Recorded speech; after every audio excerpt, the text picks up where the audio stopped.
Summer routines live or die by how easy they are, and honestly, if something takes too much effort, I'm out. That's why Groons is my go-to. It's my one daily pack of gummies covering my greens, vitamins, and minerals. Plus, it has 6 grams of prebiotic fiber, which is more than 2 cups of broccoli. No mixing powders, no giant pills, no hassle. I just rip open the pack and I'm done. They taste good and they make it easy to stay on top of my health, even when life gets busy. Save up to 52% with the code PODCAST at Groons.co. That's code PODCAST at GRUNS.co.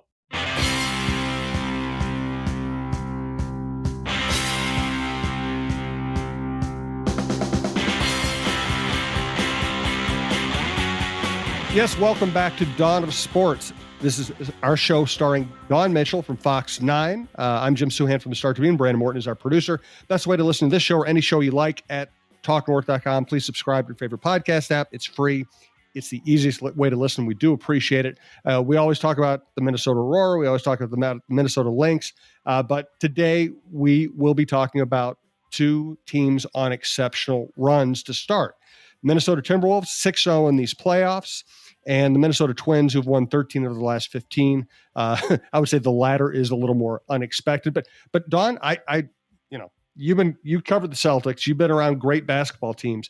I have never seen a team perform defensively the way this Wolves team does. And listen, Anthony Edwards has had an incredible postseason. Cat's having a great postseason offensively. But what I've never seen before is defense like this. Oh, absolutely. And right when another team starts to gain speed, especially here in the postseason, they shut it down. And that's what I really liked. You know, it reminds me of when I was little and you're watching the Celtics play. Let me tell you, when you're just like, oh, they're just going to come fight back tooth and nail. Whether it's a block, whether it's a turnover, whether it's in transition, I've just enjoyed how much the Timberwolves have. And let me just tell you, it's not just one player. Like Rudy Gobert, yes, Defensive Player of the Year, but the way Ant has changed his defense, the way all of them have. I hate the term, Jim, and I don't know if you do, but they buy in. It's not like they bought into the defensive system. They breathe it. And and of course, if you have great defense, it sparks the offense in transition. And that has been a joy to watch as well, especially when Ant has gone off here in the postseason. He's not alone, whether it's Naz Reid or whatnot. But you're absolutely right. They have been a joy to watch, not only offensively, but defensively. Yeah, and we have an interview with Michael Grady coming up, the great play-by-play voice of the Minnesota Timberwolves. And we talked with him a little bit about this. This is a really good group of people to spend time around. Very pleasant, very connective, very giving of one another. Connolly brings that in. Finch breathes it. The staff is that way. You can feel a real connectedness between these people. You don't always feel even among some other good teams in pro sports. No, absolutely. And, when you talk about the feel good, it's not just that they're buddies. They call each other out on stuff. I love, maybe Anthony Edwards is the only guy that can call Cat out on his defense or lack thereof sometimes, or getting foul trouble. I love that in that post-game press conference when he was like, dude, you just have to stop fouling. And that Cat acknowledged it, but also took it as a brother, like loving it and smiling. There's not many people that can call out Karl Anthony Towns, and he can laugh and enjoy it and know that it's coming from a good place. So, and that's not the only situation. You can just see how they all talk to each other and how, Jim, quite frankly, they've pulled together with this whole Chris Finch injury, you can see that they're still all together, and Mike and Nori is really doing a good job. So it's not just the players, it's the whole team. Yeah, no doubt about it. And by the way, I want to let you know we're coming to you from the Aquarius Home Services Studios. We want to thank our longtime sponsor, Rudy Luther Toyota, also Beta Bay Boat Club, one of our newer sponsors across the TalkNorth.com platform. Reminder, John Krasinski on the Wolves, Michael Russo on the Wild, Roy Smalley, Lavelle Neal, myself on the Twins, Jeff Diamond, the former Vikings general manager, on the Vikings, the Viking Update Show with John Krasinski and myself. We have all kinds of great stuff. Mike Grimm on the Gophers, outdoor content. Check it all out. Any show you like, please subscribe to. Again, TalkNorth.com is home base for everything. Let's get to now the Twins. We're going to be talking about the Timberwolves a lot for a while. Oh, yeah. Twins go on a 12-game winning streak, frankly, with a bunch of utility players and call-ups while their roster was devastated by injuries. To me, that is one of the most unlikely winning streaks I've ever seen. And I give a lot of credit to Rocco Baldelli for kind of patching things together. I think, Rocco's first year here, he had a plug and play lineup. They set a record for home runs. He didn't have to do a lot of managing, in terms of in-game strategy. Since last year, when he realized that team wasn't going to win if he just ran out the same lineup every day, and he leaned heavily into platooning, pinch hitting, mid-game changes, since late July, they've been one of the best teams in baseball. They have. And just like the Timberwolves, though, Jim, they've also done it with some great defense lately, too. And I'm recalling Max Kepler playing that ball off the wall and just humming it in there to Correa to pick Smith off at second, where you're just like, wow, they're really pushing it defensively. They're focused, and it doesn't matter. Like you said, give Rocco some credit, who he has to plug in the lineup. They, too, seem to be keeping it loose, but staying focused on the task at hand. And that's always not easy to do when you're doing a patchwork lineup. We've had a lot of great shows on this. We've had a lot of great guests on this show, thanks to Dawn. Today's guest, Michael Grady, play-by-play announcer for the Minnesota Timberwolves. Great guy. You'll enjoy that interview. Last week, we had Lindsey Young from Viking.com on. We've had everybody from Jim Cotton, Mike Tirico to real movers and shakers in the local women's sports scene, including Natalie Darwitz, who has the PHWHL team in the playoffs. Check it all out. Quick mention for the Minnesota Aurora. First home game, May 30th at TCO Performance Stadium. That's in the Vikings facility against RKC Third Coast. We've been talking about the Aurora a lot because they deserve it. And incredible what they've done with that franchise.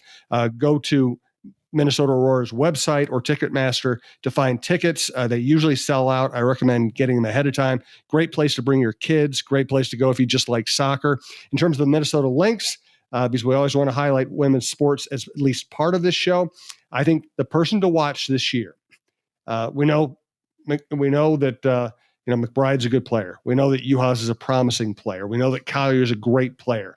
I think Courtney Williams, how she and Natisha and Heidemann end up handling the point guard position. Can they finally settle down the point guard position for a roster that has been struggling there since Lindsey Whalen retired? That's the person I'm watching this year. I'm glad you brought that up because it's no disrespect to any other point guard that has come in after Lindsey, but you're right. The way just to kind of button it down.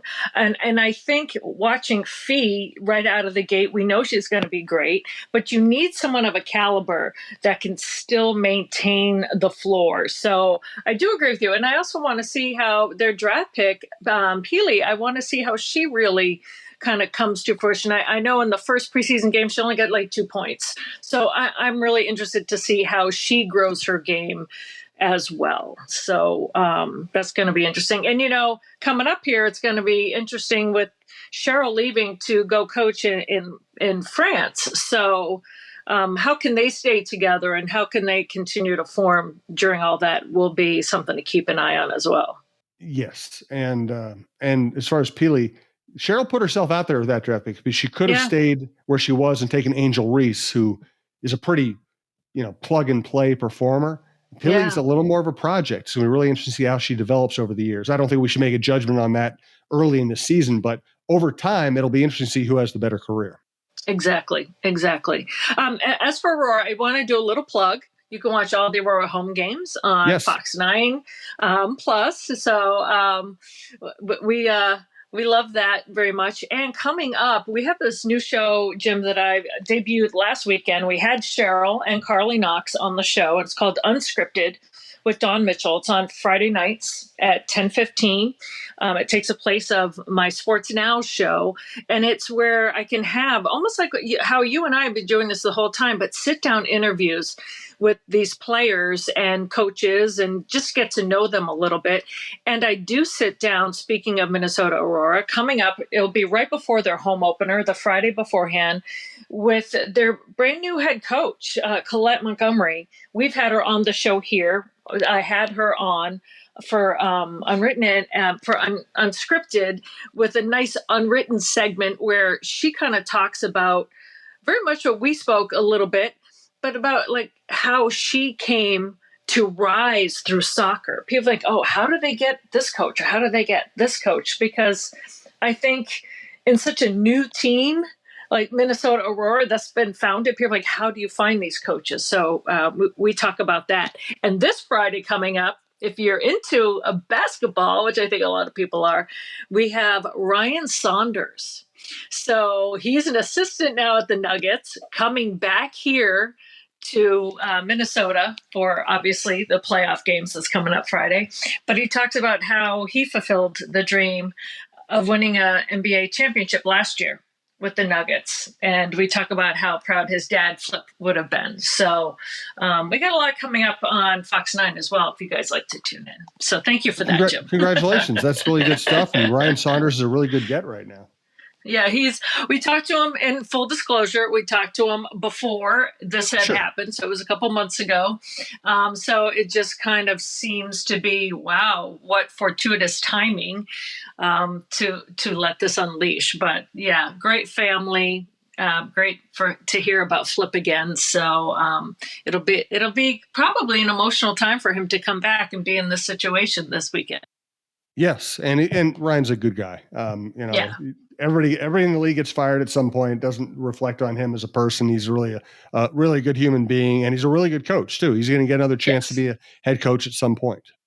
Yes, absolutely. Do you have an FTG this week? Oh, I FTG. do. If you don't, I don't. Who is yours? Well, mine is Jamal Murray. This guy, that's a good one. Yes, exactly. He acts like you're not allowed to play defense against him. There was one time he's bringing the ball up the court. Two Wolves are all over him, but they're not fouling him. They're just playing him tough. And he starts flailing his arms as if, I deserve a call here. Then he makes the money signal at the refs, which should be a suspension. But the worst, every NBA player argues calls. Throwing something onto the court where one of your teammates or an opponent could step on it, slip, and hurt themselves. That should be a suspension. The NBA chickened out by just fining him $100,000. He should be suspended. I was surprised too that he wasn't suspended at least one game. I'm not saying you got to throw him out for the rest of the series or whatnot, but at least one game. Yeah, because Jim, these fines, players don't care about. They don't care about the fines. So no, it's I like agree with you. $100,000 to them is like me or you. It's like $10 to me and you. Right. And I kind of have I don't know if it's an FTG full on, but the Tom Brady roast, which was interesting. I don't know if you've seen it on Netflix or not. And he's a fellow Boston guy, but you see Ben Affleck go out there, and I don't know if you've seen it or not, but he was just whining the whole time. And I was like, come on, like FTG this guy. And it's the first time I've ever thought, all right, one of my home guys like Affleck or any of those. I was just like, you're not adding to the show. So I don't know if you've seen it. Love to get your feedback. It's kind of it's not for the faint of heart, that show. Let's just tell you that. Or the faint of Kevin Hart either. Well, I haven't watched it, and now I'm not going to watch it. Oh, well, Ben Affleck is at the very end, but yeah, it is, when they go low, we go high. It was one of those, when they go low, we go lower kind of shows. So there are some very hysterical, funny parts, but a lot of it was low, but I did laugh. But with Ben Affleck is kind of like, okay. All he did was whine about people like dissing him, and it wasn't about him. So it was interesting. Yeah. Hey, one personal note. Last time we played at Lynx, Dawn and all of her friends came out. We packed the place. We had a blast. We had scheduled a show for May 10th. That's Friday night. Timberwolves game has preempted that. We are moving to August 9th. So I think it's a Friday night at Lynx. We also have a bunch of other gigs this summer. Go to barcordsmn.com if you want to come out and see the band. We've had just a blast playing for people, and it's always free. But I know that Don, just in case anybody's listening to this show, is thinking about coming out Friday night, we're not going to do it because of the Timberwolves playoff game. Let's get to more important business here. Again, we're coming to you from the Aquarius Home Services studio, and we want to thank, and really, truly thank them for all their support, Rudy Luther Toyota. Ready for a women-forward car dealership?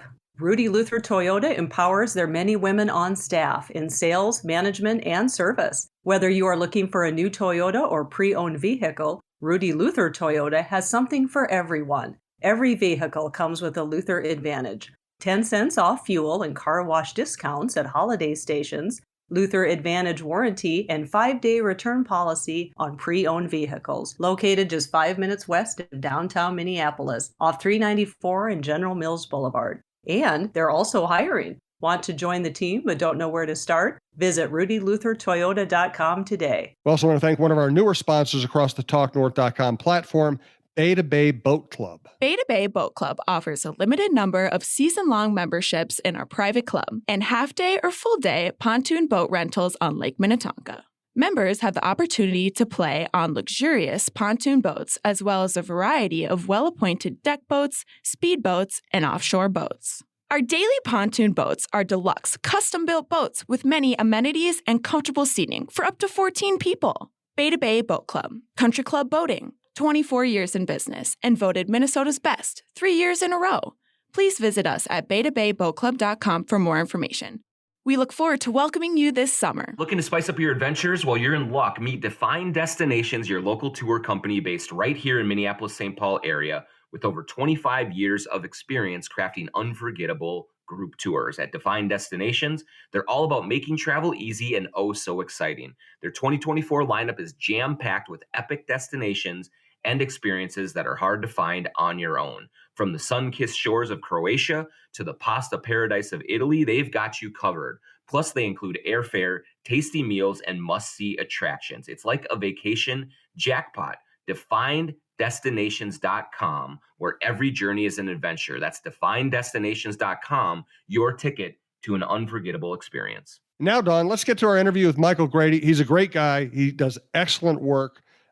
Just a great guy to have in the market. I hope he stays here forever. Michael Grady, Timberwolves play-by-play man. As promised, one of our favorite people, Michael Grady, TV play-by-play man for the Minnesota Timberwolves, and he's done a great job since he's gotten here. It's been a blast to both listen to him because he's good, but he's also covering the best team in town, maybe the best team in the NBA. Michael, thanks for joining us. This is Dawn's show. I'm going to let her start this off. We'll have you for about 10, 15 minutes. Once again, thanks for joining us. Dawn, why don't you start?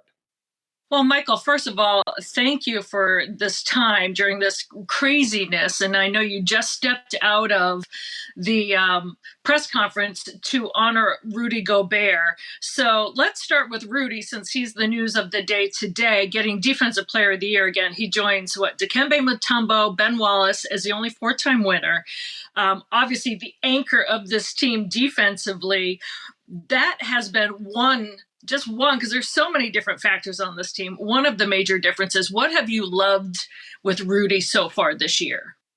I go back to the start of training camp, and I remember doing a number of interviews, and folks were asking me who's going to be, an X factor this season, or who is a newcomer that you have your eye on, and questions along those lines. And I kept reverting back to, I think we're going to see a different Rudy Gobert this season. And the reason I felt that is because I don't think enough was talked about a season ago of just what kind of a dramatic shift that is to go from a place that you've been for the better part of a decade, step into a new environment with new personalities, guys that play a certain type of style, and they have to adjust to your style, as well as you acquainting yourself and getting adjusted to what's going on around you. And in addition to that, at the start of training camp, he wasn't 100%. I think he was dealing with a bulky knee. He had a groin injury during the season. Didn't have a great connection with his point guard in D'Angelo Russell. And it just led to a lot of questions being asked. He can't help the fact of what he was traded for, but he got a lot of criticism, a season ago. And then they make the deal to bring in Mike Conley. The chemistry started to improve. And then we never really got a true opportunity to see what this team is capable of at full strength. Cat missed most of the season. Nas goes down late. And of course, Jaden didn't play in the playoffs. And so I just really felt that with a full off season, coming in good shape, an opportunity for the guys to really connect, that we would see the best Rudy Gobert. And he's been brilliant. There was a poll on The Athletic that guys, were listing him as the most overrated guy in the league. And I think he is one of the most underrated and underappreciated players in the NBA. And so I couldn't be more happy for him as a first-time father and now a 4-time Defensive Player of the Year, playing and anchoring the best defense in the NBA.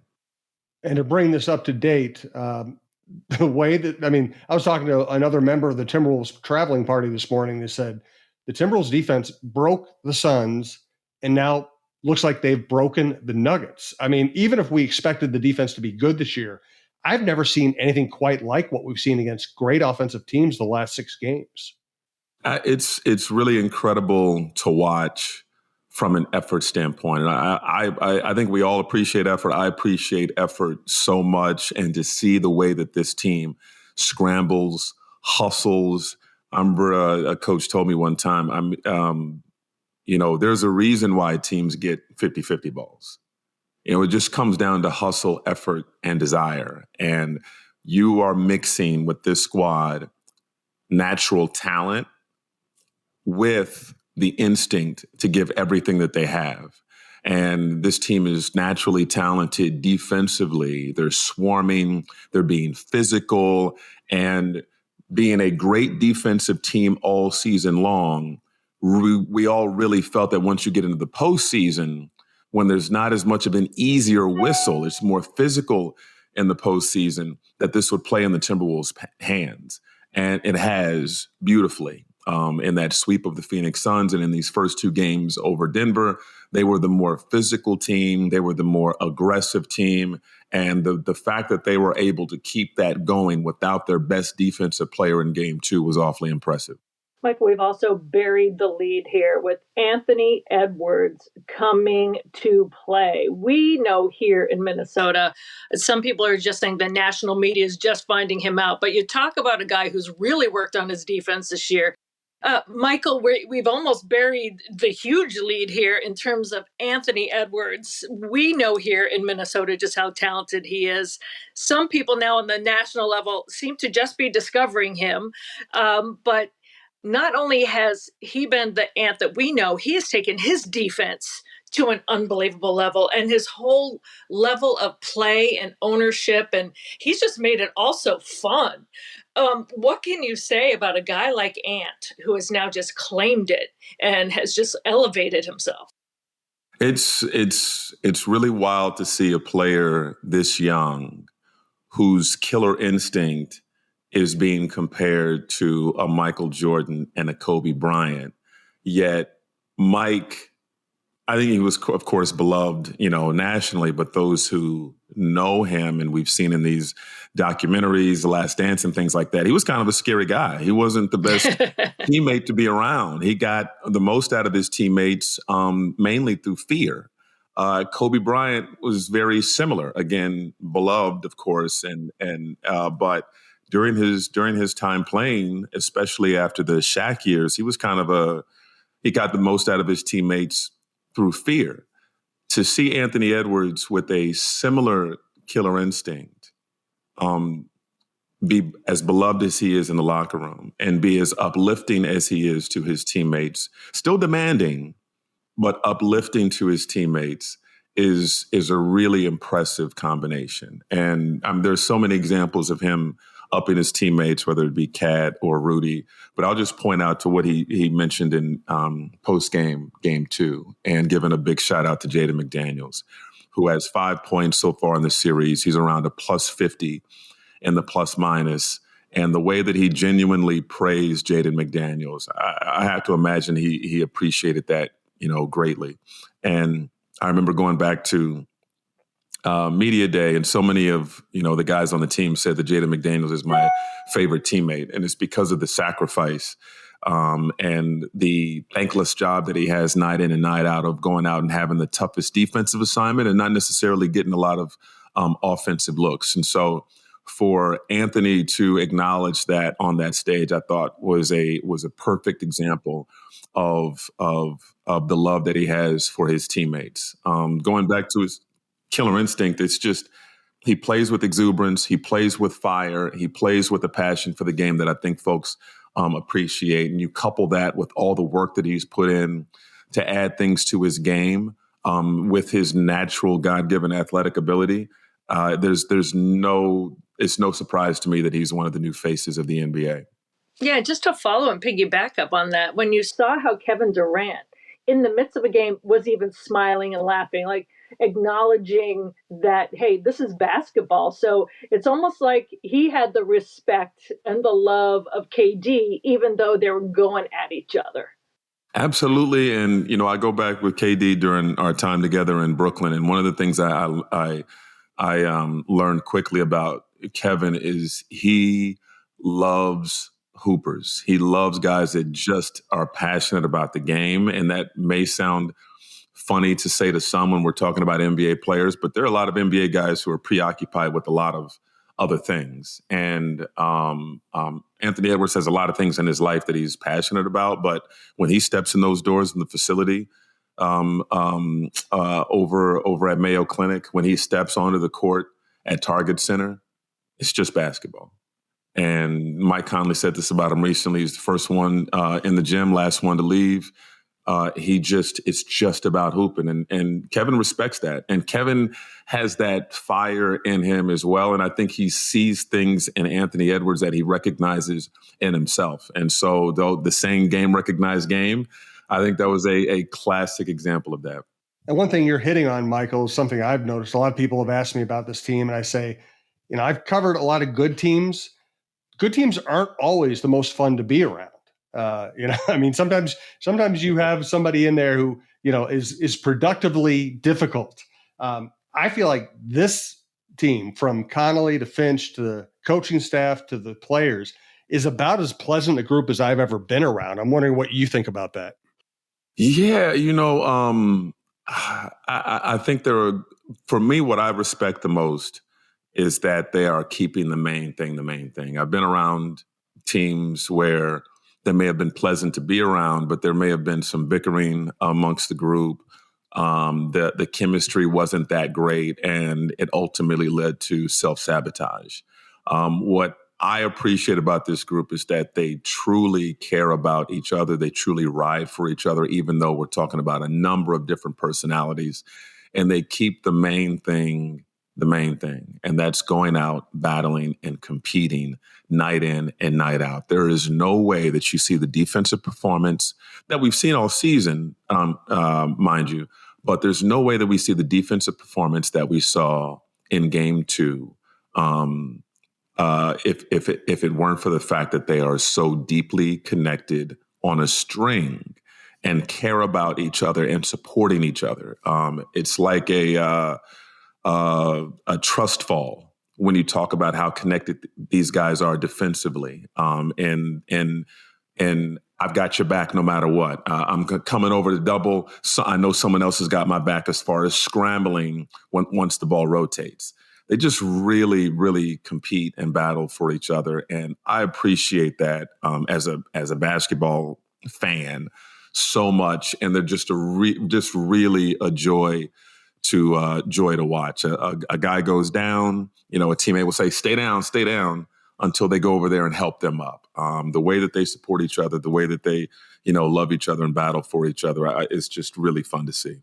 And I think, Michael, that this comes into play when you see them win. They won without Rudy, which was impressive in the playoffs. Mm-hmm. And then when Kat was in foul trouble, they still won the game before that. So you talk about not even like literally going down, but a player may not even be there. And somehow, whether it's Nas, whether it's Nikhil, someone steps up and shows that they are just as much a fabric of this team as the other guy.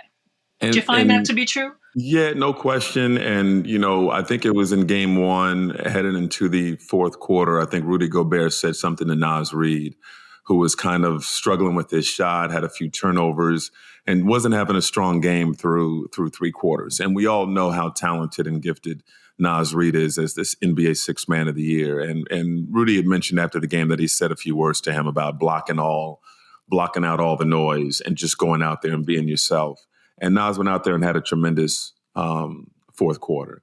And there have been so many examples of that, of whether it's Mike Conley saying something to a teammate, Anthony Edwards getting after his guys and encouraging them. All the veterans, the young guys, they all are uplifting each other, as opposed to, and again, I've just seen it with other teams where something's not going right with a teammate and guys pout. And it makes a bad situation go get even worse. And so it doesn't matter who it is, whether we're talking about a Jaden McDaniels and the support that he's going to receive and understanding that he's an X factor in this series and beyond, a Nickeil Alexander-Walker coming off the bench. It doesn't matter who. Jordan McLaughlin could get an opportunity, and they're going to uplift J-Mac. So it's just a truly connected team where everybody believes in each other, and it just adds a confidence that it doesn't matter, even if you're struggling for three quarters, you're going to have the support that you can come through when your team needs it most. One more question for Michael, because Michael and I have to go over to Timberwolves practice. They still have a few games remaining, I believe. One thing I really appreciate is when I cover general managers, sports bosses who can prove they know so much more than the average fan or even the average scout. And two moves really strike me with Tim Connelly. A lot of people didn't like the Gobert trade when it was made. A year later, they had enough evidence they could really bash the trade. Connelly stuck with it. And the trade of D'Angelo Russell for Mike Connelly and Nickeil Alexander-Walker, an aging point guard and a guy nobody knew much about.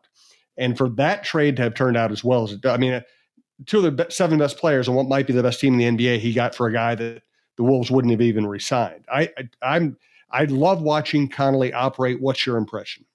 Well, there are a lot of Twitter GMs and a lot of talking heads on television that have a lot of strong opinions. And as far as the talking heads, they get paid to give strong opinions. But no matter what people may feel in the moment, nothing matters except what we see on the basketball court. And as I mentioned earlier with Gobert, I felt like the assessment overall last season was unfair, given everything that he was going through physically, mentally, and just chemistry and all those types of things as he got to know his teammates.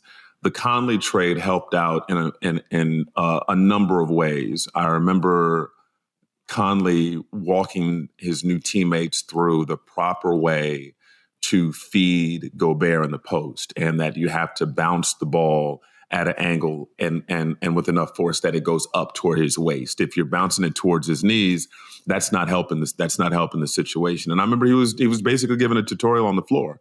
There were so many miscues before that in terms of getting the ball to Rudy, and it just led to a lot of frustration. So Conley, having had that connection over the years in Utah with Rudy Gobert, helped from day one in that regard. We saw flashes from Nickeil Alexander-Walker where you felt, okay, there could be something here, but it just depends on what kind of work he puts in to polish things and to keep things simple. And there's times with guys who have the talent to do, let's say, 10 different things on the floor that once you're in the moment, you can't, the decision making on what, do I make this behind the back pass here? Do I throw a lob here? Do I do whatever? And it's just, they really worked on him, and he put in the work on just keeping things simple. And it's just a real credit to Tim Connelly. It's a real credit to the guys who have put in the work, because it's one thing to bring those guys in. It's another thing for those guys to buy in. And it's another thing for those guys to put in the work to be as great as they can be for themselves, but also in terms of what's best for this basketball team. And I think it's been really impressive to see. As I said before, Rudy Gobert is one of the most underappreciated players in this league. We've long known that Mike Conley is the most underrated point guard in the NBA, not just for his play, but also as a teammate whisperer. And I think that's evident in him winning NBA Teammate of the Year award, getting the NBA Teammate of the Year award. And Nickeil Alexander-Walker is perhaps the best bargain in the NBA. Signed a 2-year, $9 million deal in the offseason. And he is an absolute menace on the defensive side of the ball, as we've seen. And when he shoots these three-pointers, I'm more often than not expecting them to go in. He has been an unbelievable X factor for this Timberwolves team during this run. No doubt. Hey, great work on TV the last couple of years, Michael. Also, Timberwolves fans, check out Timberwolves.com. Mike does a great job emceeing all of these awards that we see the Wolves winning these days. He handled Rudy Gobert's press conference on Wednesday morning. Check that out as well. Michael, thanks so much. Continued success, and we'll see you over at practice. Yes, Appreciate flowers to you, Michael. People say protect him at all costs. He's made this so much fun to listen to. So, yes, thank you. Thank you so much. Love is reciprocated. Thank you all.